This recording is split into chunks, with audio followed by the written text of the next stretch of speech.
You're in tune with the best gospel station in Thomasville, North Carolina, 103.1 FM, WEOM.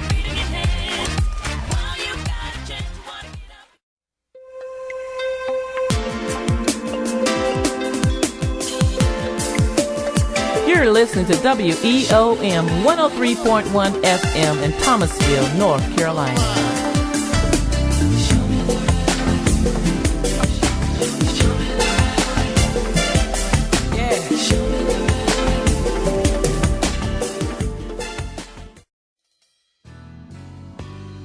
What's up, world? I hope everything is wonderful for you guys that are listening via the internet or online or North Carolina or whatever part of the world you're listening to.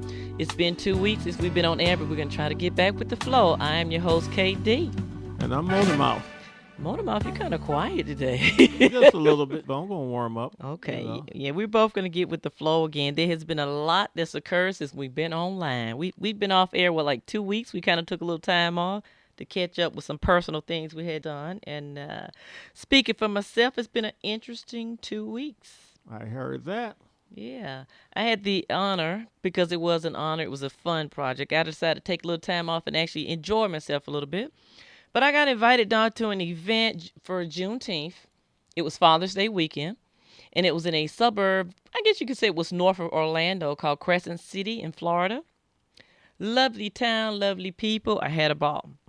Had a ball. Good to hear that. And I don't know, Motormouth, do you remember we had our special guest? Remember Spain? Yes, I remember her. She was good. Well, yeah. Spain is an entertainer by trade. Right. So I knew that the girl had the entertainment background, but I did not know that Spain could really do her thing. So, anyway, long story short, I went down to Crescent City to support Spain, and I was pleasantly surprised. Spain is a real blues singer. She did her thing. She can entertain. But anyway, to make life a little bit more interesting, I also bumped into another group that I was impressed by. Now, this is a group of young men. They're all in the military. And they formed an entity together called NGP Music Group. And what do NGP stand for? You know what? I don't even know. All I know is I like them. Okay. That's all I can tell you. They're good. They're on point. They're professional. They're military. The music is nice, and they were impressive. But long story short, Spain was impressive. MPG Music Group was impressive. And so was the lady, Miss Yvette, that put it together. Everybody was impressive. So I'm not trying to elaborate on it too deep, but that's what I did for Father's Day weekend. Okay. And, of course, I called my dad and talked to him a little bit, too. But, But what have you been up to, Motormouth? What did you do Father's Day weekend? I didn't do too much of anything. It seemed like I just got forgotten by everybody. Oh, you need to stop. You got forgotten. Forgotten. Even my main partner, Kaye Dee, forgot about me. Everybody good. forgot about me. So, it was just one of those things. But life has always been good to me. So, it don't bother me. I just keep on with my flow and do my thing the way I have to do it. But, I got some good projects up on the table, about bullying and a couple other things that have been going pretty good. So, I'm happy and peaceful with myself. Cool. Well, I wasn't trying to forget my partner, Motormouth. I was just enjoying myself down in Florida. Everybody needs a break. No problem. Everybody needs a break. Everybody needs a break. But with today's technology out there, just a tech.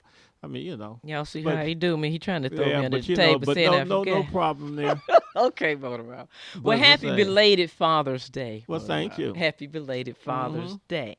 Yeah, but I understand your point of view, so no problem. Okay. Yeah. But moving on, they don't want to hear about our issues. Moving on to what's going on in the real world, there is a lot. Okay, first of all, one thing that caught my mind and my attention last week, we're based out of Atlanta, Georgia. So, did you hear about this thing about the KKK trying to, I don't want to say adopt a highway, but that's what they're trying to do. Yeah, well, exactly. That's what it is. It's adopt a highway. The KKK. And the state have the program set up, and I feel like, really they should have the right to do it. Yeah. If they're a nonprofit organization, and if, what would people say if the NAACP was saying, hey, we want to adopt a highway?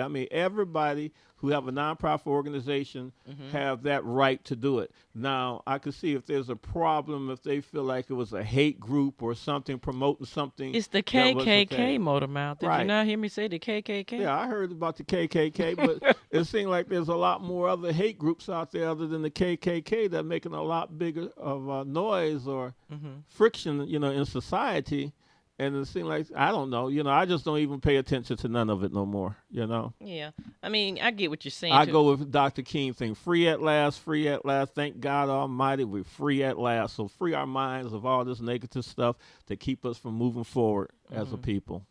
Yeah. I'm with you on that, but I guess I just look at it like the KKK is one of the oldest established hate groups, and the problem is that that's still what they're all about. They haven't changed their format or their belief system at all.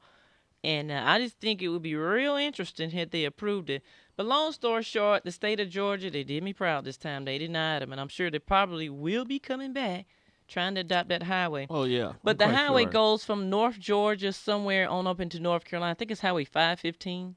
I'm not for Highway sure which 515, I'm not sure either, but we'll see what's going to go on with that. But along other things that's been going on, I know you don't get into pop culture, but I do. I like Arsenio Hall. I really like him.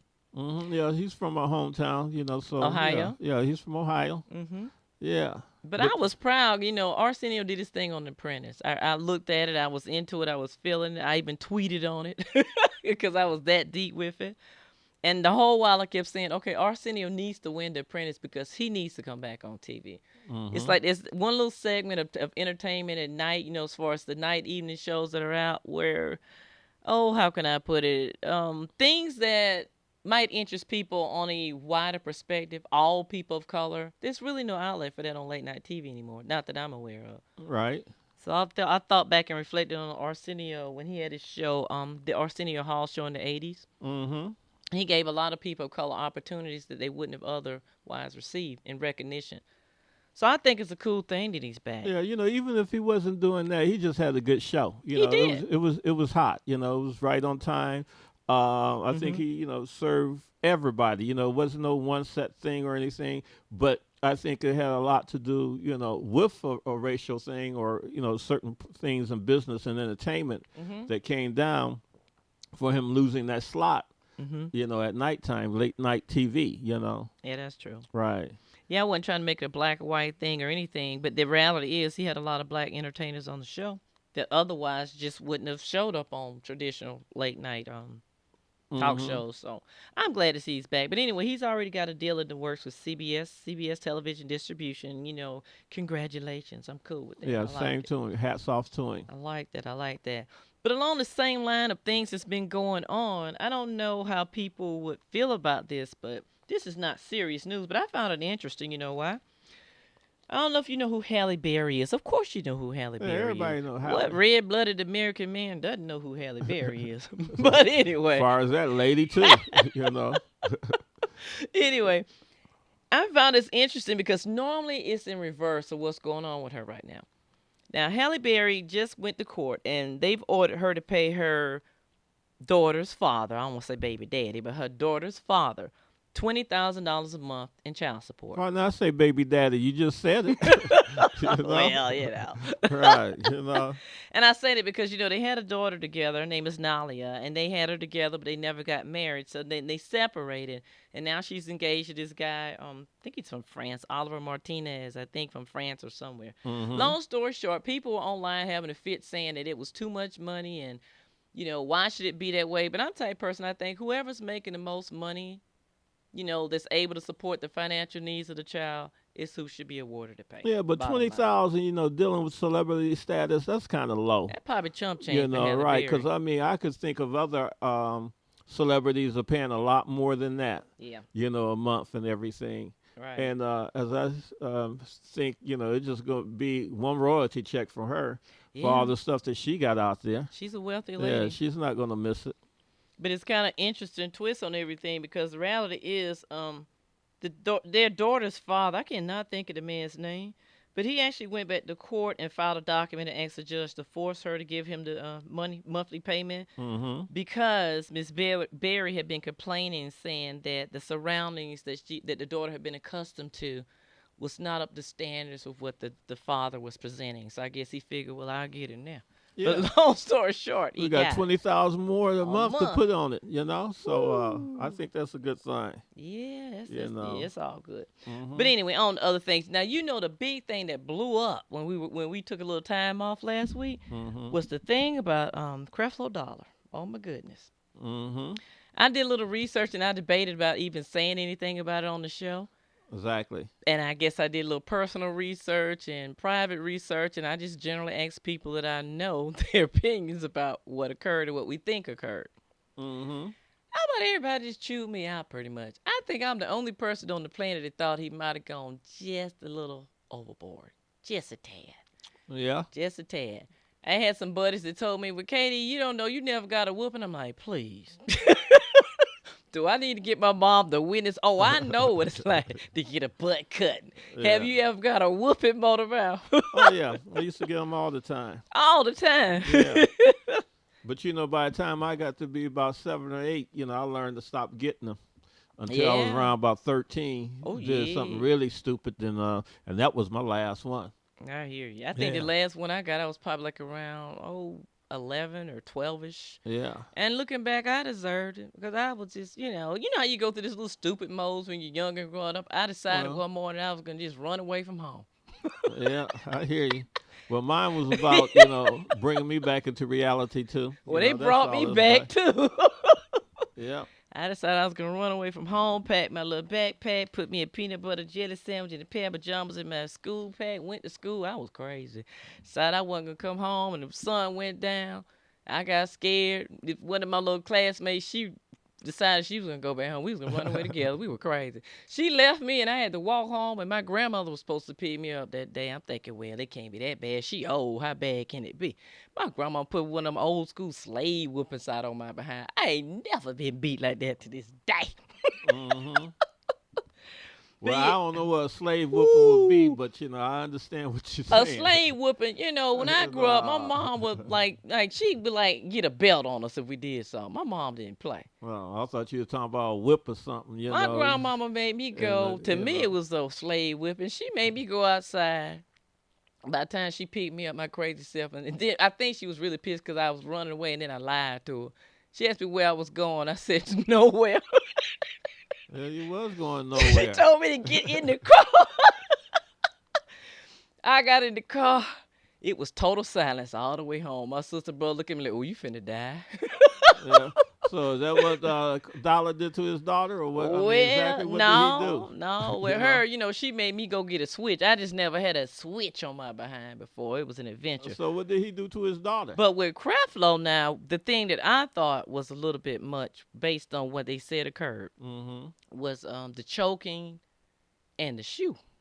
Okay. Now, what was the choking and the shoe all about? We're going by what the police report said and what the oldest daughter, they were all in the kitchen when it occurred, allegedly. Okay. But based on what they all agreed occurred, he, I don't want to say anything that I don't recall being right because I didn't print anything off. Now, how did they all agree to something when I remember seeing a news flash of him, on TV, a little video clip said he wouldn't put his hands on none of his kids. Well, that's what he said, but that's not what his children said.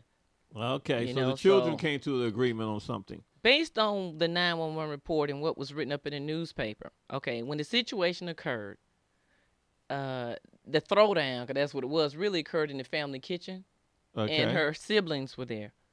So when 911 was called and they showed up to the house, based on what I read and what is allegedly, the events of what really happened, they interviewed all the children that were in the kitchen when it occurred, and they separated them. Okay. And they pretty much corroborated the same story. Okay. Until they brought Creflo and his wife, what's her name, Taffy? Taffy, I think Taffy Dollar. Well, anyway, when they brought the mom and dad back on, then the oldest daughter, who initially collaborated and reinforced what occurred from the youngest daughter, they brought mom and dad back down, and she changed her story again. Okay. And then they removed mom and dad out of the picture and interviewed them a third time. She repeated the same thing, and then asked her, well, why did she lie? And she said, because my mom and dad was in the room. She's not stupid. This is the eldest daughter. But anyway, I'm making light of a situation. So, what was the confrontation about in the first place? Well, first of all, the 15-year-old, I'm going by what I read, decided that she want to go to a party one Friday night at 1 o'clock in the morning. That's a no-brainer. She should have known better than that. Well, that's the beat down my right mom there. and daddy would have killed me. I even thought about asking her, leave the house at 1 o'clock in the morning? Leave at 15? But anyway, that's what started it based on what I read. She wanted to leave the house at 1 o'clock in the morning, go to a birthday party. Mm-hmm. He mentioned her grades, told her she couldn't go. You know, this is her version of what happened. So she said she got upset, started crying, went back in the kitchen where her sisters were. She says her father followed her back in the kitchen and pretty much attacked her. She said he threw her across the kitchen table, choked her, hit her with a shoe, and slapped her. Yeah, but you know, I mean, I'm not, you know, for violence or beating your kids up physically, you know, as far as your discipline or anything. But to me, I don't know. It sounds a little weak, you know. I mean, first of all, sound a little weak. Yeah, it sounds a little weak there, you know, on the kids' part, because the last thing I would be thinking about is about the grade thing. You know, that's too weak to be, you know, looking at him throwing down like that on her. I mean, there had to be some other stuff that came up or something, I would think, to make him just lose it like that. Could be. You know, and, you know, it may not be the first time. Well, she even said in the he police report. You know, he should have lost on the report card, the grades. I mean, during the daytime, you know not at 1 o'clock at night. Some things kind of common sense. Well, you know, you have parents that, like my mom and dad, if you have some bad grades, don't even think about asking to go somewhere. Yeah. It's sometimes best just not to say anything. Yeah. The last thing you want to do is get them a little ruffled up when you know you're not going anyway. Yeah, but I just don't see him getting ruffled up just on a report card, which is already, you know, that already have been revealed. They already know that, you know. Yeah, so I really feel that either it was something that she said Could or be. something, you know. I mean, or it could be the way she said it. You know, we're talking about a 15-year-old for him teenager. to follow her. Yeah, you know how 15-years start smelling themselves. Oh, yeah, they do. And everybody all goes the to that things. phase. Yeah.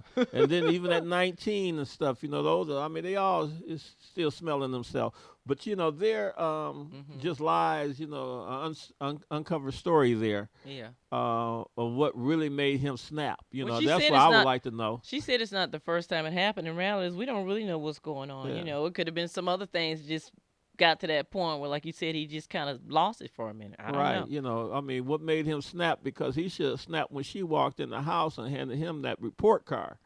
My thing about it is this, really. I'm type person, call me strange. I don't think that by the time you become 15 years old that whooping your child is going to solve anything. To me, certain things kind of need to be lined up, reinforced before they get to the age of 15. Because when you get to the point where you're 15 and you got to jump on your 15-year-old, it's just my opinion, and most people don't agree.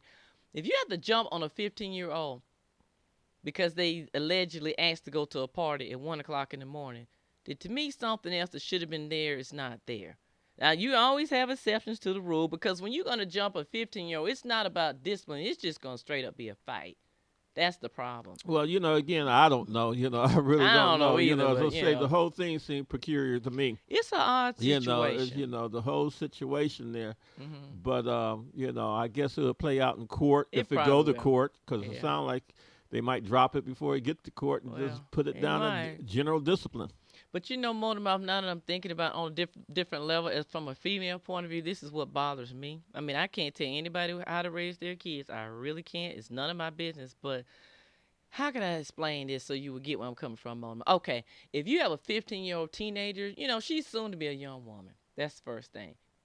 And this is my opinion. I'm not a psychologist. I don't know. But sometimes as a young female, I know where you're going with I'm being real. Sometimes as a young woman, the things that are acceptable that come your way in your lifetime, let me finish, from your father, have a subconscious way of sometimes being the things that will become acceptable and the norm to you when you get into the adult world. You have to, let me finish, please. And you have to deal with the male species. And that's a proven fact. And that's why, to me, if you're going to discipline your 15-year-old, I don't think you should beat her with a shoe or choke her. Well, you get what I'm trying to say. Well, there are other ways but you can know, get I things guess done. where I disagree with, you know, on that, I just look at it, it don't make a difference to me if it's a male or a It female, doesn't. because it could be the opposite. It could be a male child with a overbearing, beaten up mother, I agree. parent. So, but I agree with you that, you need to find other ways. Oh, there are other ways you can because get it done. at that point, you're really trying to make them understand responsibility and consequences. Yeah. And I just think there's a proper way of doing that. Well, I thought that's other what I than was just saying, physically about. beating up on your kids. That's what I'm saying. But, just to go there and say, I understand, too, you don't want your daughter to be accustomed to feeling like this is the way what she I'm need trying to to be, say. Feel loved this way or Exactly. be accepted or wanted. That's what I'm trying to say. So, I understand that, but I'm just saying, I'm just applying it across the board, Exactly. equally. You don't want your child to be out there like that. Exactly. Because say she becomes a young woman, she starts dating, she gets involved with a guy, and all of a sudden, he's beating up on her.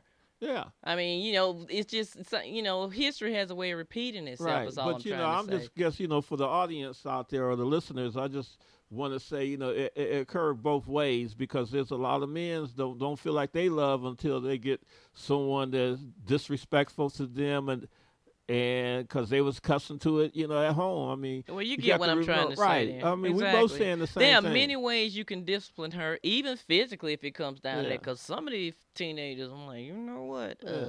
But I still think that should have been taken care of before she got to be 15. But I don't really know what's going on in that man's household. We just kind of speculating in general on how things usually occur. I thought we were out of his household and just talk about general discipline. Just in general. I guess that's what I'm trying to question. When is really discipline and when is it overboard? When is it too much? When is it, for example, though, overboard could be, looking at with a closed fist, okay? Because in the state of Georgia, you're allowed to strike your kids with an open hand, okay? Now, I don't know why they allow you to strike them with an open hand when you cannot use a belt, okay? But, I just find, just disciplining kids, period, is very interesting. Because if you cannot use a belt, then why in the world would they allow the police to use a baton? Yeah. Okay. The baton is going to do more damage than the belt. Exactly. So therefore, I think you should be able to use the belt before the baton come into action. But as a parent, you cannot use a belt. And I think, to me, a belt would be better than trying to hit your kids with an open hand. Well, it's the same effect because my mama had a belt drawer. She had a drawer just for the belts in it. Yeah, but but it works. But something about that belt, to me, is a lot more better. I'd rather any day at a time. And me growing up, I never got hit by my parents with their hands or anything like that. It was always an extension of something, like a belt, and switch, to be honest, or something like that. I can say the same thing. Yeah, I'm not. But I think it would have left a terrible mark on me, even if my mama is hit me with an open hand anytime my dad or anything. It just struck me like that. It almost make me feel like I'm just another person in the street. You know what it is, Motormouth? It is, I think, this is just my unprofessional opinion again. There are certain things you can do to a person that the damage, in my opinion, can never be done. If you ever, nobody's ever slapped me in my face. Nobody's ever, like Creflo's daughter allegedly said that he hit her in her face with his fist. My parents, they whooped my behind, but I've never got hit in my face with their fist. I never got slapped in my face with their fist. I never got jump kicked with a shoe, but I got my behind whooped. Okay, I got tore up. I think what it is to me, when there's certain things like slapping somebody in their face, spitting on people, stuff like that. It's a certain category that kind of, I would think, would chip away at your self-esteem on a different level. And if you're trying to discipline somebody, aren't you really trying to teach them something? You're not trying to degrade them psychologically long term. Am I making any sense here, Motormouth? Motormouth looking at me like, huh? Yeah, but no, but you get what I'm trying to say. Yeah, you 100% on point. Yeah, and I also know the personality. All kids have different personalities. What works for one doesn't work for the other one. Yeah, we can all agree on that. But the bottom line, I guess, like this here: 99% of the parents out there that have children never had a parenting course, a course on disciplining. Just on child behavior or human behavior. And I just think, with the lack of knowledge, people do crazy things to their kids that don't be effective at all when it comes down to the point of disciplining. This is true. Very true. That's the way I feel about that. But it was interesting, though. It was an interesting thing that occurred. But what was so interesting to me was the people that I knew that gave me the input. They like, girl, he should have taken her. I'm serious. I had a friend that told me he should have taken her and beat her down and knocked the teeth out. Lord have mercy.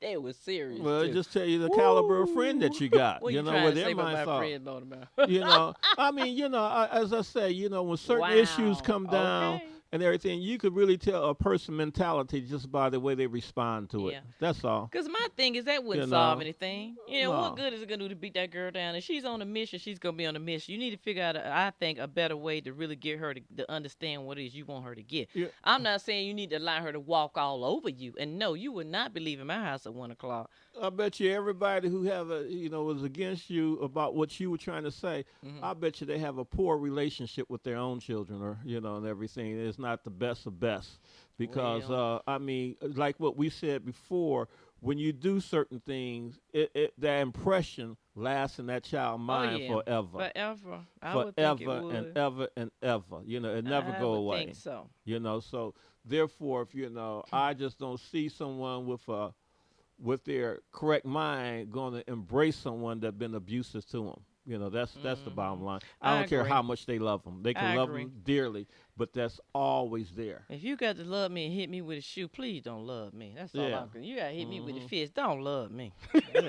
That's just my unprofessional opinion. But anyway, along the same line of Creflo Dollar, I just found that to be kind of interesting because so many people had so many different opinions. I'm like, oh, my goodness. But you're right. With Mr. Dollar, I doubt if it's even going to really come to trial. I doubt it. I'd be really shocked. Yes, ma'am. But online of a few other things that's been going on for the past 2 weeks that's interesting. Let's see here. You heard about Rodney King, right? Oh, yeah. In the swimming pool drowning. Yeah, that was interesting and pretty sad. But we can elaborate that on a minute. How about we take a little quick station break? What do you think, Motor Mouth? Just a quick break? Well, we'll be back with the listeners in a few.